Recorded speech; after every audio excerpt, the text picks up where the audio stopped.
আসসালামু আলাইকুম। কেমন আছো সবাই? আমি আলহামদুলিল্লাহ ভালো আছি। তবে মনটা অনেক বেশি খারাপ। আমার এই ভিডিওগুলো আগের করা ছিল। ভয়েস এড করে তোমাদের সাথে শেয়ার করব কিছু কথা। প্লিজ তোমরা সবাই না টেনে পুরো ভিডিওটা শেষ পর্যন্ত দেখবা আর আমার কথাগুলো শুনবা। আমাদের এইদিকে ৩ জুলাই আমার একটা সম্পর্কের চাচা হয়, উনি মারা গিয়েছে। তোমার রাত ৩টা বাজে। তো সেটার খবর ফজরের নামাজ পড়েই পাই। তো মৃত্যু আল্লাহ সবার জীবনেই দিবে, একদিন আগে আর পরে। তো আমার ওই চাচাটা হঠাৎ করে রাত্রেবেলা মারা গেছে। ঘুমিয়েছিল, ঘুমের মধ্যেই মারা গিয়েছে। সম্ভবত স্ট্রোক করেছিলেন উনি। মায়ের সাথে করে তো সেই চাচাদের বাড়িতে গিয়ে দেখে আসি, মারা গিয়েছে উনি। তো ওনার 2 মেয়ে 2 ছেলে। বড় মেয়ের বিয়ে হয়নি, তো হচ্ছিল না। তো ছোট মেয়ে পালিয়ে গিয়ে বিয়ে করে। তো মেয়ে আর পালিয়ে যাওয়ার পরে আর বাড়িতে আসে না। তো তোমার বাবা মারার খবর শুনেই মেয়েটা বাবাকে দেখতে আসে। তো হাজব্যান্ড বলে আনে না, না বলেই নিয়ে আসে। তো এসে দেখে যে বাবা মৃত। তো যাই হোক, ওনার ভাই আছে, ওনার বড় ভাইয়ের সাথে ওনাদের সম্পর্ক ভালো না। তো কি বলবো, মানুষ মারা গেলে কিন্তু প্রতিটা সন্তানের দায়িত্ব থাকে যে লাশটা যখন বাড়ি থেকে নিয়ে যায় তখন সবার কাছে বলবে যে আমার বাবা যদি আপনাদের মনে কখনো কোনো কষ্ট দিয়ে থাকে, আপনারা আল্লাহর হস্তে আমার বাবাকে ক্ষমা করে দিবেন, কোনো দায় দাবি রাখবেন না। এটা আমি মনে করি প্রতিটা সন্তানের দায়িত্ব এই কথাগুলো বলা সবাইকে। তারপরে বাড়ি থেকে লাশটা নিয়ে যায়, তাই না? কিন্তু কি বলবো, এখনকার মানুষগুলোর মনে এতটা এতটা অহংকার দিয়ে ভরা, কিছু বলার নাই ভাই। কি বলবো, আমার চাচা যখন মারা যায় আমাদের লাশটা পর্যন্তও দেখতে দেয় না, বুঝছো? মারা গেছে একটা মানুষ, তারপরও তাদের মনের থেকে অহংকার যায়নি। আচ্ছা, বুঝলাম জীবিত থাকতে একটা মানুষ বলে যায় আমার মুখ দেখাবা না। তো মানুষ জীবিত থাকতে অনেক ধরনের কথা বলে, কিন্তু যিনি মারা গেছে উনি তো আর ওনার মৃত্যুর পরে কি ঘটতেছে এটা তো তার পরিবারের মানুষ জানে না, বলতে পারতেছে না, বুঝতেছে না কেউ।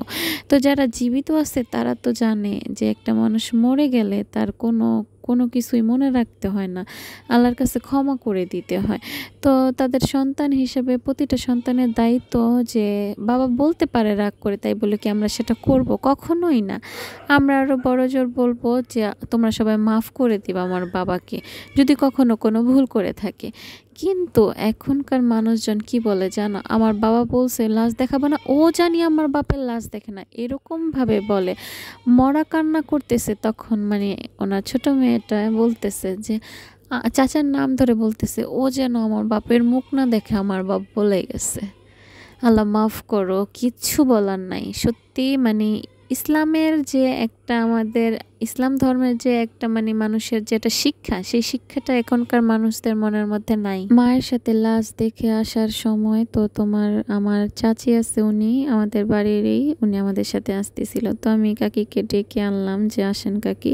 তারপরে মাকে বললাম মা চা বানান। তো মা আমাদের চা বানিয়ে দিল, আমরা খেলাম। তারপরে আমি তার আগে বলতেছিলাম কাকিকে যে কাকি দেখেন, মানুষ যখন মারা যায় তার প্রতিটা সন্তানের দায়িত্ব যে লাশটা নেওয়ার আগে বাড়ি থেকে যে আমার বাবা যদি কখনো কোনো ভুল করে থাকে আল্লাহর হস্তে আপনারা মাফ করে দিবেন, কোনো দায় দাবি রাখবেন না। আর মানুষ কেন এইভাবে বলে যে লাশ যেন না দেখে? তো আমার কান্না এসে গেছে জানো এই কথাটা বলার সময় আমার কাকির কাছে। তো উনি আমার মানে কাঁধে হাত দিয়ে বলতেছে, কি রে মা, তোরা না ঢাকা থাকতি, তোরা এত কেমনে বোঝস? তখন আমি বলতেছিলাম ঢাকার মানুষটাই তো আরো বেশি ভালো বোঝে। তো গ্রামের মানুষদের মনের মতো এত প্যাঁচ নাই। ঢাকা যারা থাকে তাদের মনটা অনেক ফ্রেশ থাকে, ফ্ল্যাট বাসায় থাকে, কারোর সাথে মিশে না, ভালো ভালো কথা তাদের মাথায় আসে। কিন্তু গ্রামের মানুষদের মনের ভিতরে বেশি প্যাঁচ, তারা কারটা কিভাবে কি করবে না করবে এগুলো মাথায় করে। তো যাই হোক, উনি খুব ভালো বলতেছিল আমরা আগে পরে আমাদের সবার কথা বলে যে খুব ভালোভাবে গুছিয়ে কথা বলে, কখনো কারোর সাথে কোনো কিছু করতে দেখি না, এটা সেটা। তো যাই হোক, এটাই কিন্তু অনেক পাওয়া, তাই না? তো একটা কথাই বলবো, মনের ভিতরে কোনো অহংকার রাখতে হবে না। আমি আমি যখন কারোর সাথে কথা না বলি ঠিক আছে কথা বলবো না, কিন্তু মন থেকে কখনো খারাপ চাই না। প্রতিটা নামাজে আর মোনাজাতে আমি সবার জন্য মন থেকে দোয়া করি। আর বিশেষ করে আমার মা-বাবার জন্য যখন আমি দোয়া করি, আমি আমার শ্বশুর-শাশুড়ির জন্য সবসময় দোয়া করি। ওনারা আমার বড়, ওনারা যেমনই হোক রাগ অভিমান প্রতিটা সম্পর্কে থাকবে। তাই বলে কেউ কখনো কারো মৃত্যু কামনা করে না, সে যত বড় শত্রুই হোক না কেন, তাই না? এটা আমি করি না বিশেষ করে। তো কি বলবো, টিকটকে কিছু মানুষ মানে ওদের শিক্ষার অভাব আছে। কি লেখে জানো? শাশুড়ি মারা গেলে কি আফসোস করবা না আলহামদুলিল্লাহ বলবা? মানে কতটা বিবেকহীন মানুষ হলে এরকম প্রশ্ন করে বলো? তো যাই হোক, এটা কিন্তু কেউই চায় না, যেই হোক না কেন। কেউ কারো মৃত্যু কামনা করে না। আর আফসোস, হ্যাঁ আফসোস থাকবে, কেউ কারো মৃত্যু কামনা করে না, বিশেষ করে শাশুড়ি। উনি যেমনই হোক, আমার হাজব্যান্ডের মা, মানে সবারই এটা কেউ চাইবে না। যেমনই হোক ভালো থাকুক, সুস্থ থাকুক, তাই না? তো যাই হোক, কি বলবো, তার দেখো সকালবেলা মানে আমাদের বাড়ির পাশে মৃত্যুর খবর পেলাম। তারপরে আমার সেজ বোন হঠাৎ করে মানে আমার সেজ বোনের শ্বশুর অসুস্থ হয়ে যায়, ভাল লাগতেছিল না, বুকে ব্যথা। তো কি ডাক্তার কাছে নিয়েছি, ডাক্তারে বলছে তাড়াতাড়ি মানে ঢাকা নিয়ে যেতে। ঢাকায় নেওয়ার পথেই উনি ইন্তেকাল করেন। ইন্না লিল্লাহি ওয়া ইন্না ইলাইহি রাজিউন। সবাই দোয়া করবা আমার বোনের শ্বশুরের জন্য, আল্লাহ যেন ওনাকে জান্নাতবাসী বানান। তো কি বলবো, মৃত্যুর মানে শেষ সময় আমার বোনের শাশুড়ি আমার বোনের শ্বশুরের পাশে ছিল না। উনি ওনার মেয়ের বাড়িতে গিয়েছিল, ওনার মেয়ে অসুস্থ ছিল, 4-5 দিন আগে গেছে মেয়ের বাড়িতে। তো শেষ সময় পায় নাইকা শাশুড়িকে। তো আমার বোনরাই ছিল, বোনের যা ভাসুর, বড় ভাসুরের কোলেই নাকি জানি মারা গেছে, বুঝছো? তো কি বলবো, কিছু বলার নাই। মানে হাজব্যান্ড, ছেলে সন্তান এগুলো রেখে মানে মেয়ে মেয়ে করা এটা ঠিক না, কোনো শাশুড়িরই ঠিক না। যে নিজের পেটের সন্তান, ছেলে, তারপরে স্বামী, এগুলো তোমার বেশি ইম্পর্টেন্ট। মেয়েকে বিয়ে দিবা ভালো ফ্যামিলিতে দেখে বিয়ে দিতে হবে। আমি মনে করি কি জানো, ছেলের বিয়ে করানো উচিত, গরিব বাড়ির মেয়ে হোক তাও ভালো একটা ফ্যামিলির মেয়ে আনবো।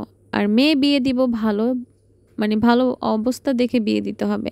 ঠিক আছে, কেউ বলবা যে আল্লাহর ইচ্ছে, হ্যাঁ আল্লাহরই তো ইচ্ছে, তারপরে তো দেখে দিতে হবে, তাই না?